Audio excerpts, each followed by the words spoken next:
How far have you seen someone go to impress a girl? I remember when our class clown Lucas finally came back to school after a month. Everybody knew he was suspended for jumping out of a second-floor window to impress a girl he had a crush on, and on his first day back, everyone cheered when he walked through the front doors. When he walked into art class that second period, he instantly noticed that same girl was also in our class, and within minutes, he was already back at it. Our teacher got a call from the main office, and she announced to the class that she had to step out for a moment, making sure nobody did anything stupid while she was gone. She was looking directly at Lucas as she said that, but everyone knew he wasn't gonna let that stop him. The moment the door clicked shut, Lucas was already scanning the room for his next opportunity to be the center of attention. His eyes landed on the art supplies cabinet that our teacher accidentally left unlocked, leaving all the fresh tubes of paint just sitting there. He grabbed 2 tubes, one bright red and one electric blue, holding them up like trophies. "Dare me to eat this paint?" he said, unscrewing the cap of the red tube and bringing it close to his mouth. At first, everyone thought he was joking, but when he squeezed a tiny bit onto his finger and actually tasted it, we were shocked. "Dude, that's literally toxic," someone called out from the front row, and several people started telling him it was a terrible idea, that paint had warning labels for a reason. But then his crush, Bella, turns around in her seat, and with a huge smile on her face says, "It would be pretty funny though." That was all it took. Those 6 words from Bella, and it was already too late to talk any sense into Lucas. His eyes lit up with that exact same dangerous look from the window incident, and before anyone could stop him, he climbed up onto his desk and held up both tubes of paint. We all watched in disbelief as he tilted his head back and proceeded to squeeze not just one, but both entire tubes of paint into his mouth. The red first, then the blue. Nobody could effing believe it. The entire class erupted in shocked cheers and nervous laughter, phones coming out to record. Others were laughing so hard they were crying, and Bella was covering her mouth with both hands. However, nobody was really thinking about how toxic acrylic paint actually was. Not even 10 seconds later, he instantly started to hold his stomach. First, his smile twitched just a little, like someone had pinched him. Then his whole face changed. He was still trying to act like it was nothing, but couldn't help but make a face.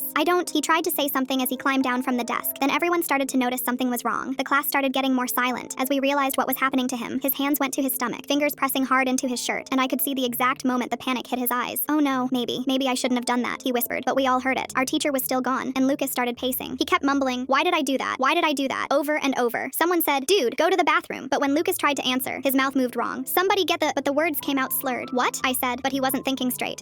He tried again, but then it happened. We watched as he suddenly fell backwards, completely losing consciousness right there in the back of the classroom. He fell over and hit his head hard on the ground as everyone went completely silent. "Oh my God!" one of the girls yelled. But just then, our teacher finally walked back into the room, saw Lucas unconscious on the floor with blue paint smeared around his mouth, and her face went from confusion to horror in an instant. "What the hell happened?" she yelled. But then she saw the empty paint tubes on the floor and knew exactly what had gone down. I watched her drop to her knees beside Lucas, trying to shake him awake, screaming, "Why did he do that?" When he didn't respond, still completely motionless, she yelled for someone to run to the nurse's office and for someone else to call 911 immediately. Half the girls in class were crying, thinking we just watched Lucas die, several of them sobbing while on the phone with emergency services trying to explain what happened. Bella was absolutely bawling, convinced she'd basically killed him with her comment. The paramedics arrived within minutes, rushing his body out of the room on a stretcher. He had to get his stomach pumped at the hospital, but was once again suspended from school.